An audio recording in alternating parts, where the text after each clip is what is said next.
어려워도 알아두면 돈이 되는 인사이트. 굿애프터눈 안녕하세요. 스타트 라운지의 남팀입니다. 세상의 모든 트렌드를 전달합니다. 런치패드 지금 바로 발사.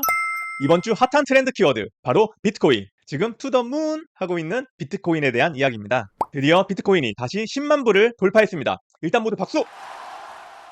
올해 초부터 몇 달 동안 지루한 하락세를 보였던 비트코인과 알트코인들이 지난주 5월 8일 어버이날이죠. 슬금슬금 상승의 조짐을 보이더니 결국 크게 반등을 이루며 투더문의 시작을 알렸습니다. 하락과 횡보를 반복하면서 25년 1분기 내내 우리의 피를 말렸던 이 코인들, 이번 반등을 계기로 이대로 쭉 신고점을 뚫고 올라갈 수 있을까요? 참고로 저는 2017년부터 코인 투자를 시작해서 지금까지 약 8년 동안 시장에 이렇게 기웃기웃거리고 있는 코인인데요. 저도 상당수의 재산이 비트코인과 알트코인에 들어가 있다 보니 거대 상승장의 초입이 아닐까 하는 기대와 설렘으로 가득한 한 주를 보냈습니다. 그러다 보니 이 비트코인에 대한 이야기를 하지 않을 수 없겠더라고요. 그런데 저는 비트코인 전문가가 아닌, 또는 코인 유튜버가 아닌, 그냥 비트코인 전문가로서 하는 얘기니까요. 반박시 형님들 말이 다 맞을 수 있다는 거. 오케이?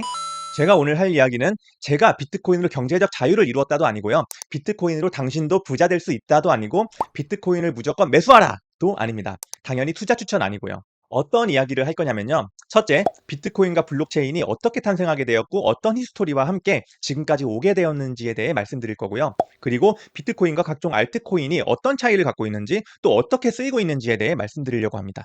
마지막엔 제가 8년간 코인 생태계에 기웃거리면서 스스로 확립한 개인적인 생존 노하우에 대해 말해보려고 해요.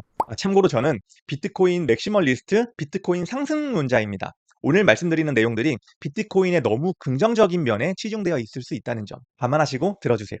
이런 분들이 끝까지 제 영상을 보신다면 분명 도움이 될 거라 생각합니다. 각 잡고 30분만 투자해보세요. 아직도 코인 투자를 도박이나 투기로 생각하시는 분, 또는 비트코인은 허상이야, 실체가 없어 라고 생각하시는 분, 또는 코인에 관심이 없었는데 이제 투자 한번 해볼까 하고 생각을 하고 계신 분, 또는 코인 투자를 하고 있지만 무지성으로 매수를 했다가 큰 손실을 입으신 분, 그리고 마지막으로 일단 남들이 사길래 나도 사놓긴 했는데 비트코인에 대한 믿음이 없어, 즉 투자가 아닌 투기를 하고 있는 것 같다 라고 생각하시는 분 등등. 혹시 저의 이 영상을 다 보신 후에 도움이 되셨다면 댓글 꼭 달아주시는 거 잊지 마시고요. 그럼 지금부터 진짜 시작합니다. 먼저 비트코인의 시작에 대해 이야기해 볼게요. 비트코인 하면 블록체인 기술을 빼놓을 수 없겠죠. 블록체인을 비트코인과 혼동하시는 분이 많이 계신데요. 블록체인은 기술이고 비트코인은 생산품이다 라고 생각하시면 될 것 같습니다. 블록체인은 비트코인이 나오기 한참 전인 1991년에 처음 기술로서 개념화되었는데요. 이러한 블록체인 기술을 최초로 실용화한 것이 바로 비트코인이다 라고 보시면 되겠습니다. 비트코인은 2008년 사토시 나카모토라는 익명의 존재로부터 탄생했습니다. 사토시는 비트코인 P2P 일렉트로닉 캐시 시스템이라는 제목의 논문을 통해서 비트코인을 처음 세상에 소개했고요. 웹사이트와 몇몇 개인의 이메일을 통해 비트코인의 존재를 알렸습니다. 사토시는 비트코인 개발 이유에 대해 이렇게 설명합니다. 기존 금융 시스템에 대한 불신, 그리고 기존 화폐와 전통 금융 시스템에 대한 일종의 대안으로 개발했다. 기존의 중앙화된 금융 시스템의 단점을 보완할 수 있는 것이 탈중앙화 시스템, 바로 비트코인이다. 라고요. 사토시가 내놓은 논문, 즉 백서와 초기 몇몇 사람들과 주고받은 이메일에는 이러한 의도와 방법론들이 잘 나와 있습니다. 은행과 같은 중간 매개체 없이 어떻게 신뢰할 수 있는 화폐 거래 시스템을 만들 수 있는지, 비트코인의 발행과 공급량은 어떻게 설정이 되어 있는지, 그리고 중앙화되어 있는 기존 금융 시스템은 어떤 문제를 갖고 있는지 등등이요. 웹사이트에 남긴 글에는 이러한 내용들이 상세하게 포함되어 있었는데요. 사토시는 현재의 중앙은행이 달러와 같은 법정 화폐를 무분별하게 찍어내면서 화폐의 가치를 추락시키고 있다고 비판했습니다. 화폐가 무한대로 발행이 되면 공급량이 급격하게 늘어나고 결국 화폐의 가치가 떨어지는 인플레이션이 발생하며 극단적으로는 하이퍼 인플레이션으로도 이어질 수 있습니다. 이렇게 되면 결국 피해를 보는 것은 그 화폐를 사용하는 국민들인데요. 중앙은행은 이러한 리스크를 전혀 고려하지 않고 있다고 생각했던 것이죠. 그리고 기존 중앙화 시스템에서 화폐 유통과 거래를 담당하는 이 금융기관이 과연 이 개인정보를 제대로 관리하고 있을까라는 의문도 제기를 했고요. 2009년 1월 3일 오후 6시 15분 첫 번째 비트코인이 채굴되었습니다. 그렇게 비트코인의 첫 번째 블록인 제네시스 블록, 바로 이 제네시스 블록이 탄생한 것입니다. 이 첫 번째 블록에는 기존 금융 시스템의 문제를 나타내는 신문 기사가 하나 삽입되어 있었죠. 바로 첫 번째 블록이 생성된 당일 런던 타임지 1면에 나온 기사였습니다. 은행들의 두 번째 구제 금융을 앞두고 있는 영국 재무장관. 이라는 제목이었는데요. 이는 사토시가 비트코인을 만들게 된 가장 큰 명분이었습니다. 2009년 1월 8일 비트코인의 정식 출시를 알리는 메일이 발송되었습니다. 사토시는 이 비트코인 시스템에 관심을 보일 인물들을 선정해서 이러한 메일을 날렸는데요. 그중 가장 큰 관심을 보인 것은 할핀이라는 사람이었습니다. 이 할핀이는 당시 게임 개발자로 활동하던 인물이었는데요. 사토시의 이메일을 받은 후 비트코인 시스템에 큰 관심을 갖게 되었고요. 사토시와 함께 초기 비트코인 시스템을 구축하는데 큰 기여를 하였죠. 할핀이는 이러한 공로로 비트코인 10개를 받음으로써 최초의 비트코인 사용자 겸 채굴자로 이름을 올릴 수 있게 되었습니다. 할피니는 2009년 1월 10일 비트코인이 작동한다는 사실을 최초로 트위터에 알리기도 했는데요. 1월 11일 사토시에게 회신한 이메일에는 다음과 같은 문구가 있었습니다. 만약에 비트코인이 전 세계 지불 결제 시스템을 장악한다면 비트코인 가격은 1000만 달러까지 올라갈 것이다. 사실 할피니는 사토시 나카모토와 동일 인물이라는 설도 많이 제기가 되고 있습니다. 지금까지 수많은 사람들이 자신을 사토시 나카모토라고 주장을 해왔지만 모두 거짓으로 밝혀졌는데요. 할피니만큼은 여러 가지 정황으로 볼 때 사토시 나카모토에 가장 근접한 인물이다. 가장 가능성 있는 인물이다라는 의견이 많습니다. 하지만 할피니는 비트코인이 세상에 널리 알려지기 전인 2014년 사망을 했죠. 결국 사토시 나카모토의 정체는 영원히 미스테리로 남게 될 것 같습니다. 2010년 5월 18일 라슬로즈는 인터넷 비트코인 포럼에 이런 글을 올립니다. 1만 비트코인으로 피자 2판을 사고 싶어요. 비트코인의 화폐로서의 가치를 확인해보기 위함이었죠. 글을 올린 지 4일 만인 5월 22일 라슬로즈는 결국 1만 비트코인과 파파존스 피자 2판을 교환하는데 성공을 합니다. 비트코인 채굴이 시작된 지 1년 4개월 후 비트코인 최초의 실사용 사례가 나온 것입니다. 이 거래는 단순한 프로그래밍 코드라고만 생각했던 비트코인에 대한 인식이 화폐로서 전환되는 계기가 되었습니다. 이에 사람들은 이 역사적인 날을 피자데이라고 명명하기도 했습니다. 1만 비트코인, 지금 시세로 하면 얼마인가요? 1.4조 원? 거의 1.5조 원에 육박하는 가격이죠. 1.5조 원짜리 피자 2판. 여러분들은 어떻게 생각하시나요? 비트코인도 스마트폰 어플리케이션처럼 버전이 있다는 사실 여러분 혹시 알고 계셨나요? 2009년 1월 8일 0.1 버전이 출시된 이후 여러 가지 오류나 여러 보안 사항들을 지속적으로 업데이트해 나가면서 어느새 0.3 버전까지 오게 되었죠. 그런데 말입니다. 2010년 12월 12일 0.3.19 버전 업데이트가 된 이후 사토시 나카모토는 자취를 감췄습니다. 사토시가 사라진 후 사토시가 초기에 채굴해서 가지고 있던 100만여 개의 비트코인 역시 여전히 움직이지 않고 있는데요. 비트코인의 모든 거래는 블록체인 내에 영구히 박제됩니다. 그렇기 때문에 사토시가 채굴한 비트코인의 움직임도 실시간으로 누구나 추적을 할 수 있거든요. 만약 이 비트코인이 누군가의 지갑으로 이동하게 된다면 그때는 비트코인 시장에 또 다른 큰 지각 변동이 생길 수도 있을 텐데요. 과연 사토시의 비트코인이 움직일 날이 진짜 올까요? 아니면 영원히 지갑 속에 잠기게 될까요? 여러분, 블록체인과 비트코인에 대해 얼마나 알고 계세요? 비트코인은 탈중앙화된 디지털 화폐, 그리고 블록체인은 비트코인을 작동시키기 위한 강력한 보안 기술쯤으로 알고 계신가요? 과거 수많은 지식인이라고 하는 사람들이 TV에 나와서 이런 말을 했죠. 비트코인은 옛날에 그 바다 이야기 있잖아. 그거 같은 도박이고 튤립 버블이야. 분명히 언젠가는 거품이 꺼져서 다 같이 망할 거야. 라고. 라고 했던 거 다들 기억하시죠? 몇몇 비트코인 긍정론자들은 블록체인과 비트코인은 뗄 수 없는 관계며 이는 기존의 중앙집중적인 기술의 한계를 극복할 수 있는 탈중앙화 기술, 이 탈중앙화 기술로서 새로운 사회를 만들어가는 핵심 기술이다라고 설명을 했었습니다. 그런데 몇몇 부정론자들은 이 블록체인과 비트코인을 구분해야 한다고 주장을 했죠. 블록체인은 미래 사회에 필요한 기술이지만 비트코인은 투기 상품이고 근본적으로 허상이며 사기다. 불법이야. 이렇기 때문에 규제해야 되는 대상이야. 라고 말을 했죠. 그런데 수년이 지난 지금 어떻게 되었나요? 비트코인은 디지털 금으로서 인정을 받았고요. 그리고 미국 시장을 포함한 여러 금융시장에서 정식 자산으로 인정을 받았습니다. 비트코인 없이 블록체인만을 발전시키는 것이 허상인 것으로 밝혀졌죠. 결국 블록체인 기술의 발전을 위해 비트코인은 필수 불가결한 요소다. 라는 것인데요. 다음의 설명을 들어보면 왜 블록체인과 비트코인이 함께 존재해야 하는 것인지에 대해서 이해하실 수 있을 겁니다. 계속 가보시죠. 그런데 혹시 이 영상을 보고 계신 여러분들은 이 블록체인에 대해 어느 정도 이해를 하고 계신가요? 이건 그냥 제 생각인데요. 아마도 블록체인 기술을 완전히 이해하고 비트코인에 투자하는 사람은 전체 투자자 중 1%도 안 될 것이라 저는 생각합니다. 물론 저도 모든 기술에 대해 완벽하게 알고 있는 것은 아니에요. 그래도 대략적으로는 설명해 볼 수 있으니까요. 한번 들어보세요. 블록체인이란 한마디로 위변조가 불가능한 디지털 거래 장부입니다.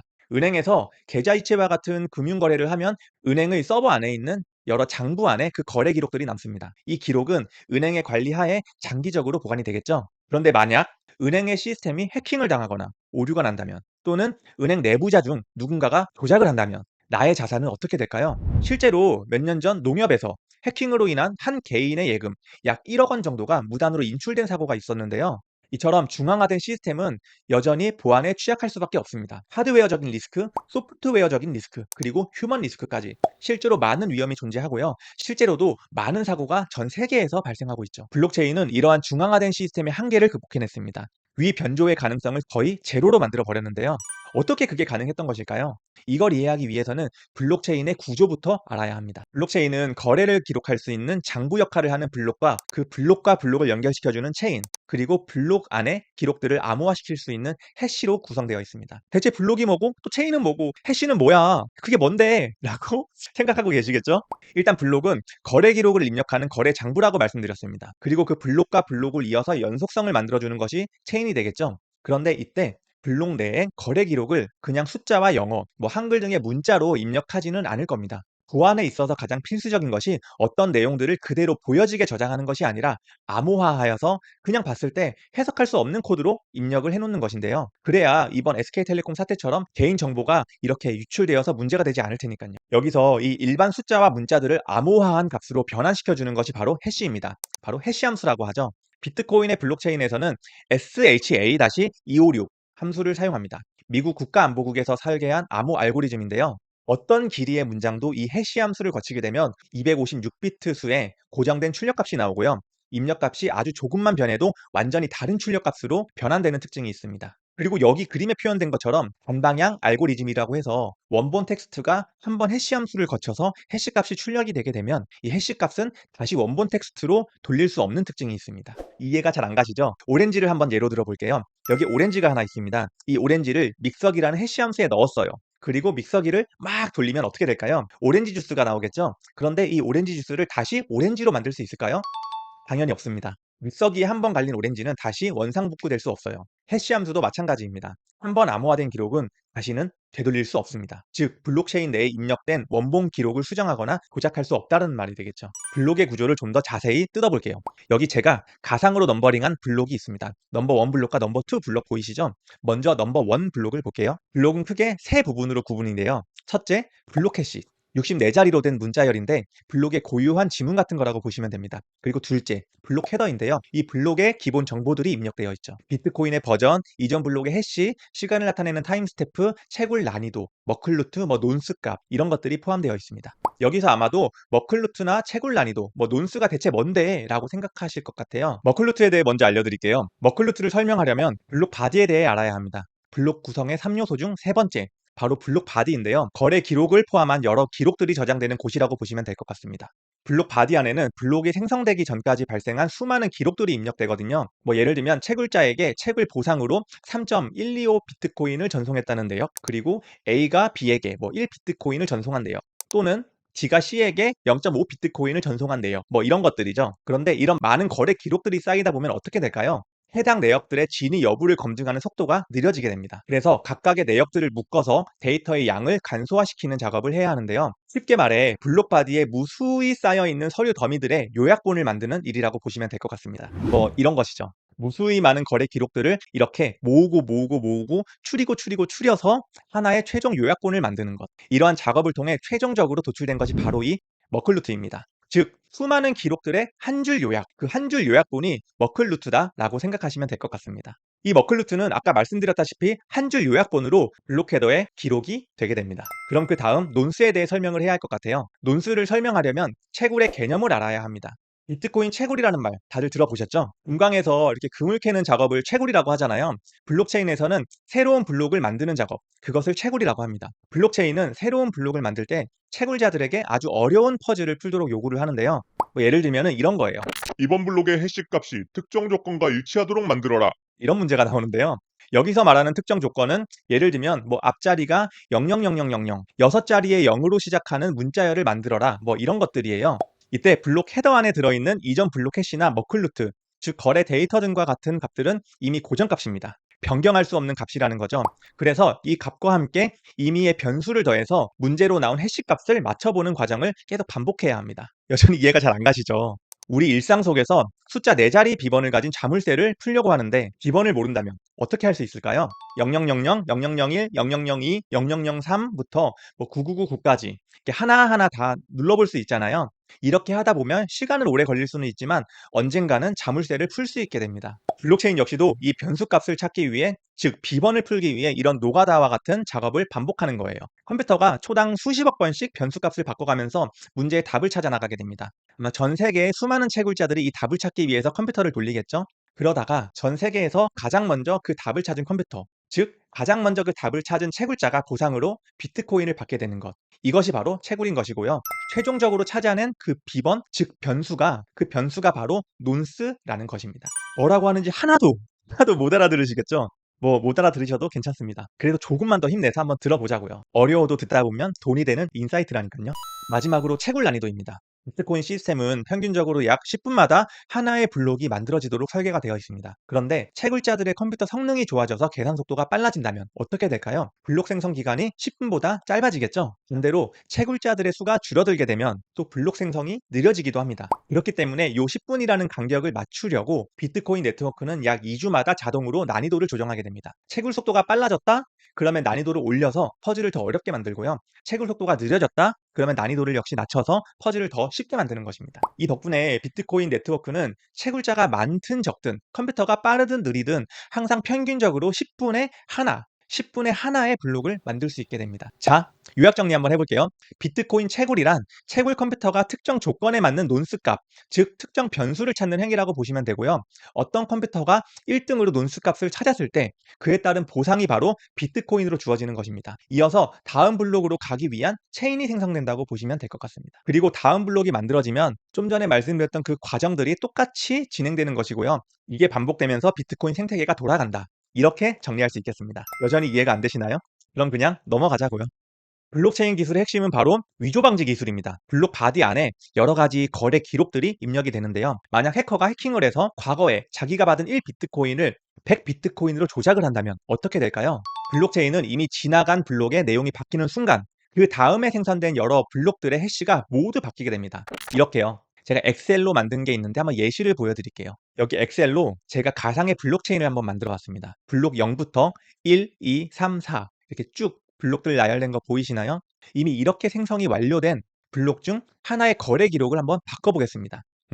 블록 넘버 2의 기록을 한번 바꿔볼게요. 현재 E가 F한테 2비트코인을 준다라고 이렇게 기록이 되어 있죠. 해커가 이 블록을 해킹해서 2가 아닌 20비트코인을 준 것으로 바꿨다고 가정을 해볼게요. 블록 안에 들어있는 거래 기록을 변경하는 순간 어떻게 되나요? 나중에 생성된 모든 해시들이 이렇게 바뀌게 됩니다. 이렇게 바뀌는 거 붉은색으로 제가 표시를 해놨는데요. 보이시죠? 이렇게 되면서 기존에 연결되어 있던 체인들이 모두 깨지게 되면서 조작된 블록은 사라지게 되는 것입니다. 이것이 바로 블록체인의 위조 방지 기술입니다. 단순히 과거의 한 블록을 해킹하여 위변조하는 것, 이것은 불가능하다는 사실. 그런데 말입니다. 그렇다고 이론상 완전히 해킹이 불가능한 것은 아니에요. 바로 51%의 공격이 있기 때문입니다. 일반적으로 블록체인은 다수의 채굴자들이 경쟁하면서 채굴 속도를 맞춰가는데요. 만약 어떤 어둠의 세력들이 이렇게 합쳐져서 전체 채굴 파워의 51% 이상을 가져간다면 어떻게 될까요? 이 해커 그룹은 자신들만의 가짜 블록체인을 만들어낼 수 있습니다. 이 가짜 블록체인 안에는 가짜 거래 내역, 조작된 값들을 넣을 수가 있죠. 이렇게 정상적으로 진행이 되는 블록체인과 따로 떨어져 나온 가짜 블록체인이 만들어진 상태에서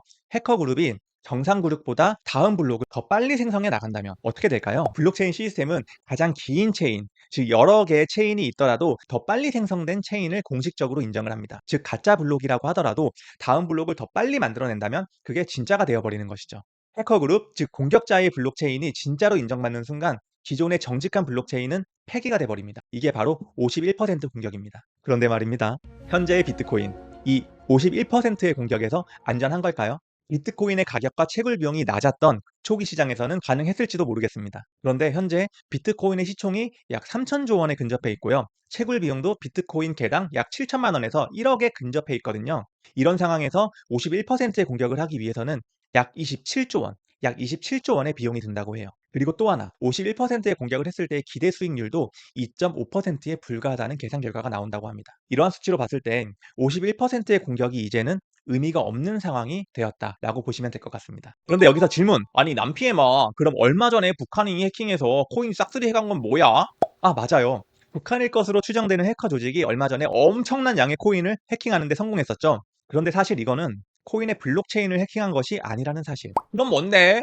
블록체인이 해킹당한 것이 아니라 거래소가 해킹을 당한 거예요. 거래소 측의 실수로 이더리움을 이체하는 과정에서 해킹을 당한 것인데요. 이처럼 거래소의 문제로 해킹을 당한 사례는 그동안 많이 있어 왔습니다. 탈중앙화를 외치고 있는 비트코인 생태계지만 투자와 거래의 편의를 위해 사용하고 있는 이 중앙화된 거래소에서 이런 문제가 발생하고 있는 아이러니. 뭐 어쨌든 비트코인이 처음 세상에 나온 이후로 블록체인 하에서는 단 한 번도 해킹을 당한 적이 없다는 사실. 비트코인의 보안성이 얼마나 뛰어난지를 나타내는 증거이지 않을까요? 중앙화된 코인 거래소에서 해킹 등의 문제가 발생하듯이 중앙화된 기존 은행도 이러한 위험을 항상 갖고 있습니다. 은행 등의 중개기관이 모든 개인정보 및 장부들을 관리하다 보니 이 중개기관 내에서 문제가 생긴다면 나의 자산을 보호할 수 없을지도 모릅니다. 그런데 여러분이 블록체인 생태계 안으로 이렇게 들어온다면 분산화된 장부를 통해 투명한 거래 내역을 유지하면서도 해킹으로부터 나의 자산을 보호받을 수 있겠죠. 투명한 거래 내역, 조작되지 않는 정보들. 단순히 금융 거래로 한정지어서 생각을 해본다면 그냥 돈을 저축하고 이체하는데 굳이 분산화된 블록체인 시스템이 필요한 거야? 라고 생각하실 수도 있을 것 같아요. 그런데 조금 더 확장해서 한번 생각을 해보면 좀 다른 생각이 드실 수도 있습니다. 우리는 지금껏 인터넷 시대에 살아왔습니다. 전 세계에 분산화되어 있는 네트워크망을 통해 우리는 인터넷을 사용할 수 있게 되었죠. 인터넷을 통해 우리는 디지털화된 정보를 누구나 소비할 수 있게 되었습니다. 누구나 이런 정보들을 생산할 수 있게 되었고요. 인터넷상에 올릴 수 있게 되었죠. 그리고 이 정보를 타인에게 전달할 수 있게, 즉 공유할 수 있게 되었습니다. 유튜브와 각종 SNS를 통해서 많은 사람들이 정보를 생산해내고 소비할 수 있는 정보의 프로슈머 시대가 완성된 것인데요. 인터넷이 정보를 디지털화 시켰다면 블록체인은 가치의 영역을, 자산의 영역을 디지털화 시켰다라고 볼 수 있을 것 같아요. 가치. 이 가치라고 한다면 돈일 수도 있겠고요. 부동산이나 기타 자산, 뭐 어떤 특정 상품일 수도 있을 것 같습니다. 과거에는 돈과 같은 어떤 가치를 전달하기 위해서는 직접 만나서 거래를 하거나 은행을 통해서 중간 매개체를 통해서 이체를 시켜야 했습니다. 멀리 떨어진 사람, 특히 다른 나라에 있는 사람에게 돈을 전달한다는 것은 매우 번거롭고 시간적으로도 오래 걸리는 일이었죠. 그리고 비싼 수수료는 덤이었고요. 그런데 블록체인은 이러한 어떤 가치가 있는 것들을 전달하는 데 있어서 해답을 제시해 주었습니다. 공개기간 없이 블록체인 내 신뢰 시스템을 바탕으로 쉽고 빠르게 가치를 이동시킬 수 있게 된 거죠. 바로 가치의 디지털화 시대가 된 것입니다. 인터넷 시대를 웹2 시대라고 하고요. 블록체인의 시대를 웹3의 시대라고 합니다. 이처럼 블록체인 역시도 인터넷 세상과 같이 누구나 생산자와 소비자의 역할을 동시에 해나갈 수 있는 프로슈머 생태계가 만들어지고 있는 것인데요. 1995년 미국의 레터맨 쇼에서 레터맨이 빌 게이츠에게 물어봅니다. 빌 게이츠 씨, 인터넷이란 게 도대체 뭐죠? 빌 게이츠는 이렇게 말하죠. 야구 경기를 저장해뒀다가 언제든지 들을 수 있어요. 이에 레터맨이 대답합니다. 근데 혹시 녹음기라고 들어보신 적 있으세요? 레터맨은 빌 게이츠의 말이 단순히 야구 중계를 녹음하고 그거를 나중에 들을 수 있다 정도로 이해를 한 것인데요. 레터맨은 이 인터넷의 확장성과 위력을 전혀 모르고 있었던 거죠. 2018년 우리나라의 법무부 장관이었던 박상기, 다들 기억하시죠? 박상기의 날, 가상화폐 거래소를 폐쇄해버리겠다라는 발언으로 국내 코인 시장을 쑥대밭으로 만들어버렸죠. 최근에는 빌 게이츠가 이런 발언을 했는데요. 가상자산 아무런 쓸모가 없다. IQ 높은 사람들이 스스로를 속이고 있는 것이다. 라고요. 과거 30년 전 인터넷의 위력에 대해 그렇게 설파를 하고 다녔던 빌 게이츠도 이 새로운 웹3 시대에 대해서는 여전히 부정적인가 봅니다. 빌 게이츠의 요 뇌도 이제는 굳어버린 것일까요? 마치 1995년 레터맨이 인터넷의 가능성을 얕잡아 봤듯이 빌 게이츠도 블록체인 생태계의 확장성과 가능성을 너무 얕잡아 보고 있는 것은 아닐까요? 블록체인은 단순히 돈을 거래하는 용도로 쓰이지는 않습니다. 앞서 언급했듯이 무수히 많은 확장성과 가능성을 갖고 있어요. 블록체인 생태계는 레이어 0부터 레이어 4까지 이런 식으로 구분해서 표현을 하기도 합니다. 각 레이어에 따라 코인들의 역할이 모두 다르고 무수히 많은 알트코인들이 존재하고 있죠. 비트코인 외에 우리가 많이 알고 있는 이더리움이나 리플, 에이다, 솔라나, 유니스왑 등등 이런 알트코인들이 모두 비트코인과 똑같은 역할을 하는 것이 아니라 각자의 컨셉과 역할, 비즈니스 모델을 갖고 있습니다. 그냥 이 표를 보시면 좀 어렵죠? 그럼 이렇게 인터넷과 한번 비교를 해보겠습니다. 인터넷 생태계가 어떻게 이루어져 있나요? 인터넷 네트워크망을 구성하는 하드웨어와 소프트웨어 등이 있을 테고요. 컴퓨터와 스마트폰을 구동시키기 위한 윈도우와 안드로이드, iOS 등의 운영체제가 있겠죠. 이 운영체제 하에서 인터넷 연결을 담당하는 여러 기술들이 있을 테고요. 그리고 크롬과 사파리와 같은 인터넷 브라우저가 있습니다. 그리고 그 브라우저를 통해 접속할 수 있는 구글, 네이버, 유튜브 등의 웹사이트 등이 있습니다. 물론 스마트폰에서 사용하는 어플리케이션도 있고요. 이러한 모든 것들이 인터넷 생태계를 구성하고 있는 요소들인 것입니다. 블록체인도 똑같습니다. 블록체인 네트워크를 담당하는 서비스, 그 서비스 안에서 사용할 수 있는 알트코인이 있고요. 블록체인을 생성하면서 윈도우와 안드로이드와 같은 운영체제 역할을 하는 레이어 1 코인들도 있습니다. 여기에 크롬과 같은 브라우저 역할을 하는 서비스, 그 서비스 안에서 움직이는 코인들이 있고요. 게임이나 금융 등 다양한 서비스를 제공하는 앱들이 존재합니다. 디센트럴라이즈드 앱, D앱이라고 일명하고 있는데요. 이 D앱들 내에서 사용할 수 있는 또 무수히 많은 코인들이 존재합니다. 즉, 블록체인 기술을 단순히 화폐, 이 가상 화폐로만 볼 것이 아니라 인터넷 생태계와 같은 차세대 네트워크 생태계라고 봐야 하지 않을까 저는 생각을 합니다. 앞서 말씀드린 어떤 기능과 특정 목적을 갖고 있는 코인들 말고 좀 특이한 코인들도 있습니다. 첫 번째로 여러분들 다 아시는 밈코인이죠. 도지코인, 페페코인, 시바이누 코인 등등. 또 어떠한 기능도 없이 그냥 밈이 된 캐릭터들의 이름을 딴 코인들이 막 출시되었었죠. 이더리움이나 리플처럼 어떤 기능이 있는 것도 아닌데 이 밈코인들은 작년 한 해 동안 폭발적인 가격 상승을 보여주었습니다. 적게는 몇백 프로에서 많게는 1000% 이상의 상승을 하기도 했었습니다. 대체 왜 이런 현상이 발생하는 것일까요? 이건 최근 인터넷 문화와도 비교해 볼 수 있을 것 같아요. 인터넷 콘텐츠 시장에서 젊은 사람들에게 가장 주목을 받고 있는 콘텐츠 중 하나는 아무런 의미 없이 아무런 생각 없이 그냥 볼 수 있는 밈 관련 콘텐츠였습니다. 그냥 아무 생각 없이 보고 있으면 그냥 웃긴 밈들 있잖아요. 예를 들면은 과거 도지와 페페부터 몇 달 전에는 칠가이가 유행했었고요. 최근에는 이탈리안 브레인롯 이런 것들까지. 저 같은 이런 MZ 세대의 끝자락에 있는 사람들에게는 이해할 수 없는 밈들이 계속 나오고 사람들은 그런 밈들을 무지성으로 소비하고 있잖아요. 이러한 트렌드가 코인 시장에도 반영된 것이 아닐까 하는 생각이 듭니다. 그런데 한 가지 말씀드리고 싶은 점은 밈코인이 코인 생태계에서 그 어떠한 역할도 하지 않느냐라고 했을 때 그건 아니라는 거예요. 밈코인의 유통을 통해서 코인 생태계에 유동성을 제공해주면서 코인 시장으로 외부의 자금을 이렇게 끌어들이는 역할을 했다라는 평가를 받기도 했습니다. 트럼프 코인과 멜라니아 코인도 마찬가지죠. 트럼프가 발행한 밈코인도 어떻게 보면 트럼프의 인기와 지지율을 대변하는 수단으로 활용되고 있는 것 같습니다. 물론 아르헨티나에서는 리브라라는 밈코인이 한 번에 94% 폭락하는 사건으로 인해서 러그풀, 즉 사기코인 취급을 받기도 했었는데요. 사실 지금도 수많은 밈코인들이 시장에 나왔다가 사라지고 있습니다. 이와 함께 수많은 밈코인의 투자자들의 자산도 삭제가 되고 있죠. 밈코인이라고 모두 상승을 하는 것은 아닙니다. 99.9%를 제외한 극소수의 코인만이 살아남아서 투자자들에게 부를 안겨다 주고 있습니다. 스캠코인과 밈코인은 정말 한 끗 차이라고 보시면 될 것 같습니다. 밈코인만큼 스캠코인도 정말 조심해야 하는데요. 상장 후에 약 80여일 동안 매일 4%씩 오르며 50원에서 22,000원을 돌파한 기적을 만들었던 얼라코인이 있었습니다. 결국 하루 만에 마이너스 99%의 하락을 맞으면서 차점이 무너졌고요. 모든 게 세력의 장난이었다라는 게 밝혀졌죠. 그리고 동해바다의 보물선을 인양하여 그 수익을 나눠주겠다고 발행한 신일 골드코인도 있는데요. 안타깝지만 나이 든 어르신들의 돈을 이렇게 긁어 모았고 결국 사기로 밝혀졌고요. 비트코인과 수많은 알트코인들 사이에서 이처럼 진짜와 가짜를 가려내지 못하면 결국 끝은 파국이라는 것. 절대 잊으면 안 될 것 같습니다. 이번엔 스테이블 코인에 대해 알려드릴까 해요. 스테이블 코인은 일반적인 코인들처럼 가격이 변하지 않고 일정한 가격이 고정되어 거래가 되는 코인을 말합니다. 스테이블 코인은 크게 두 가지로 구분을 할 수 있을 것 같아요. 달러와 같은 자산에 연동되어서 가격을 고정시키는 자산 기반 스테이블 코인이 있고요. 코인의 수요와 공급을 조정하면서 일정한 가격을 유지시키는 알고리즘 기반의 스테이블 코인이 있습니다. 변동성이 거의 없기 때문에 달러와 원화 등의 법정 화폐와 같은 가격 안정성을 갖고 있다고 볼 수 있습니다. 이 같은 특징 때문에 스테이블 코인은 법정 화폐와 암호화폐를 연결해주는 다리 역할을 하고 있어요. 우리나라 같은 경우는 업비트와 빗썸 같은 거래소 시스템이 굉장히 잘 되어 있기 때문에 원화로 비트코인과 알트코인을 모두 살 수 있죠. 하지만 외국 거래소의 경우 달러 등의 법정 화폐로 코인을 바로 살 수 있는 경우는 거의 없습니다. 달러로 스테이블 코인을 사고요. 그 스테이블 코인으로 비트코인과 다른 알트코인들을 구매하는 시스템이죠. 이처럼 우리나라에서는 그 중요성을 체감하긴 힘들지만 외국의 코인 투자자들에게는 굉장히 중요한 요소라고 할 수 있겠습니다. 참고로 최근 우리나라에서는 이 스테이블 코인이 국제 무역 거래에 많이 쓰이기도 합니다. 실제로 동대문 시장에서 소규모 무역상들이 금전거래의 편의와 수수료의 절감 등을 위해서 자산 기반 스테이블 코인인 테더를 많이 사용하고 있다고 해요. 심지어 자녀의 유학자금 등의 외환거래 용도로도 은행을 이용하는 대신 테더를 활용하고 있는 사례도 많이 증가하고 있다고 합니다. 이렇게 자산 기반 스테이블 코인은 코인 생태계 이외의 영역에서도 적극적인 활용의 움직임이 포착되고 있는 반면 과거에 좀 유명했던 스팀 달러와 테라 및 루나와 같은 이런 알고리즘 기반 스테이블 코인은 장기 하락장에서 뱅크런으로 인해 가격이 일정하게 유지되지 않고 폭락할 수 있다는 위험성이 대두되면서 점점 코인 생태계에서 잊혀져 가고 있는 추세입니다. 22년 5월 혹시 그 사건 다들 기억하시나요? 건도형의 루나와 테라 시스템이 이렇게 가격의 하락을 맞으면서 수많은 투자자들의 자산을 삭제시켜버린 사건. 시가총액 59조 원이 한순간에 증발해버렸습니다. 알고리즘 기반 스테이블 코인의 위험성을 알린 최초 그리고 최대 규모의 사건이라고 볼 수 있겠네요. 지금까지 코인의 종류에 대해 살펴봤습니다. 이번에는요, 비트코인 반감기라는 것에 대해 말씀드리려고 해요. 비트코인 투자자라면 다 알고 계실 텐데요.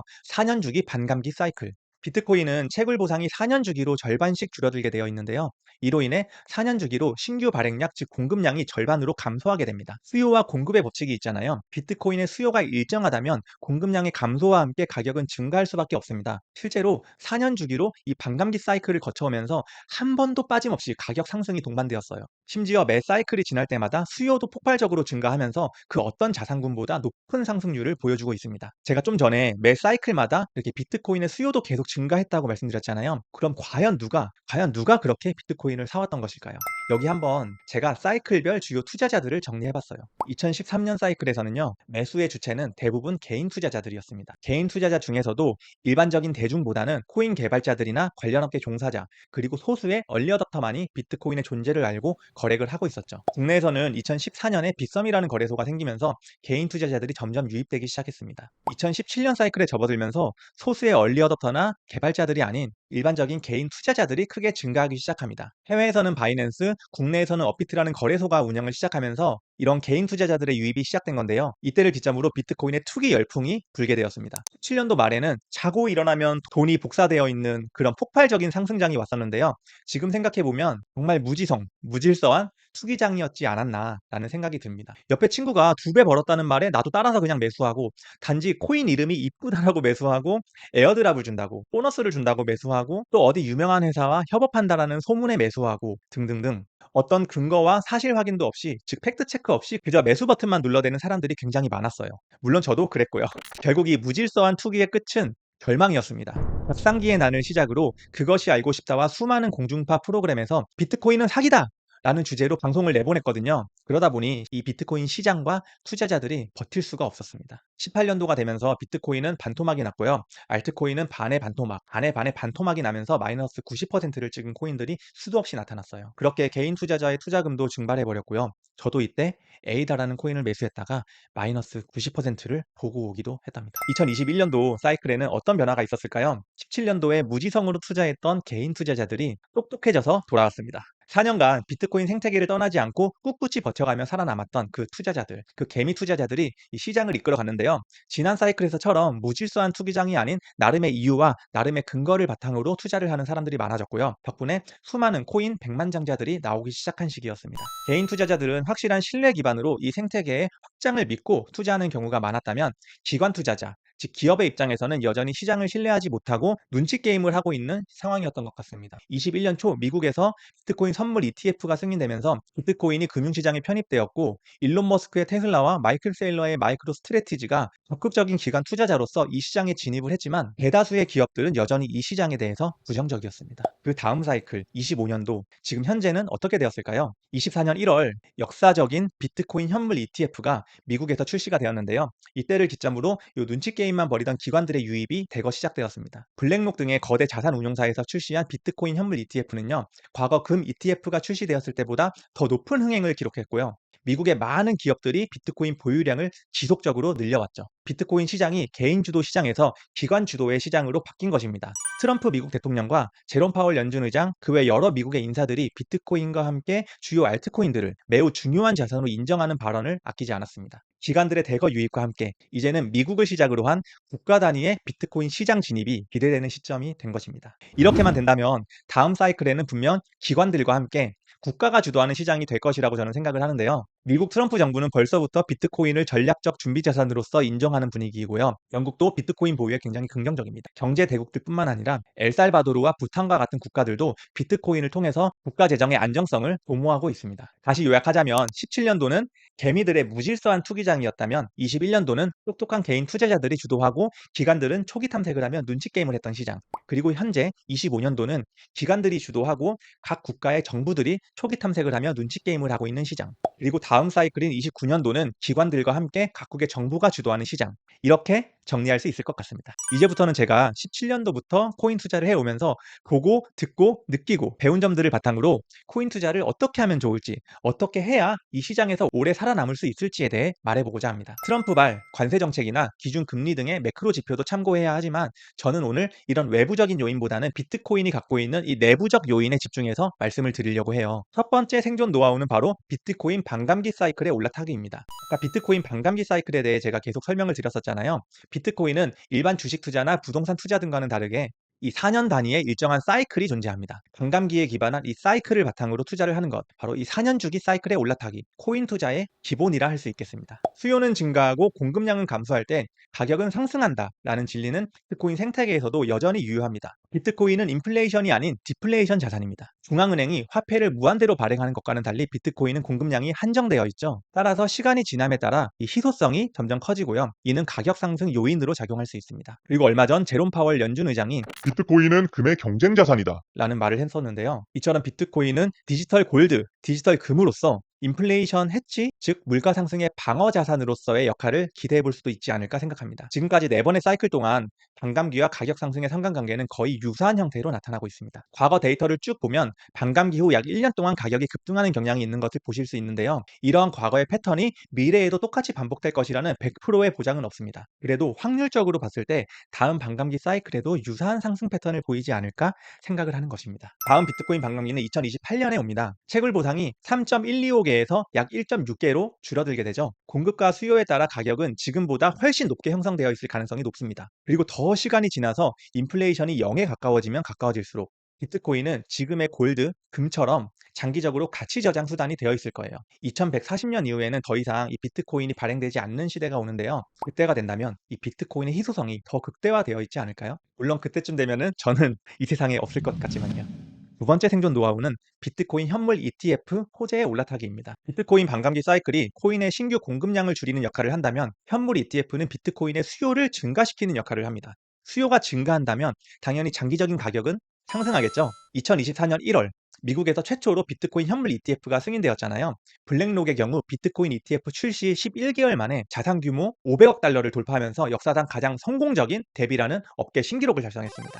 비트코인이 이렇게 제도권에 편입되기 전에는 많은 사람들이 비트코인 가격이 언제든지 이 빵원으로 0원으로 수렴할 수 있다는 가능성을 두고 있었습니다. 하지만 이제는 바뀌었죠. 금융권에 편입되면서 이제 0원이 될 확률이 거의 0%에 근접하게 된 것입니다. 사실상 금 ETF와 같은 하방 안정성을 갖게 되었다라고도 볼 수 있을 것 같아요. 금 ETF, 바로 여기서 주목할 것이 바로 이 금 ETF 차트입니다. 많은 사람들이 비트코인을 디지털 골드, 디지털 금이라고 말을 하고 있잖아요. 전통 금융권에서는 사람들끼리 주고받는 화폐로서의 기능보다는 금과 같은 가치 저장의 수단으로 바라보는 시선이 더 많은 것 같습니다. 그렇기 때문에 금의 과거 차트를 보면 비트코인의 미래를 예측할 수 있지 않을까 생각을 해봤습니다. 금의 현물 ETF가 출시된 2004년 이후에 기관들과 각국의 정부가 전략적으로 금을 사들이면서 역사적 신고점을 돌파하면서 약 450%의 상승을 보여줬었는데요. 비트코인 역시도 현물 ETF가 출시된 2024년 이후 기관과 각국 정부가 전략적으로 비트코인을 사들일 조짐을 보이고 있습니다. 이러한 상황에서 하락보다는 장기적 상승에 베팅을 하는 것이 더 나은 선택 아닐까요? 제가 2017년부터 코인 투자를 했었다라고 말씀을 드렸었잖아요. 제가 정말 무지성으로 매수를 했다가 아주 크게 물린 이유, 정말 열심히 공부를 했거든요. 그리고 저는 비트코인 반감기 사이클이 거스를 수 없는 법칙이라는 것을 확신하게 되었습니다. 그때부터 저는 매달 적립식으로 매수를 시작했습니다. 가격이 오르든 가격이 떨어지든 그냥 정기적으로 계속 매수를 한 것이에요.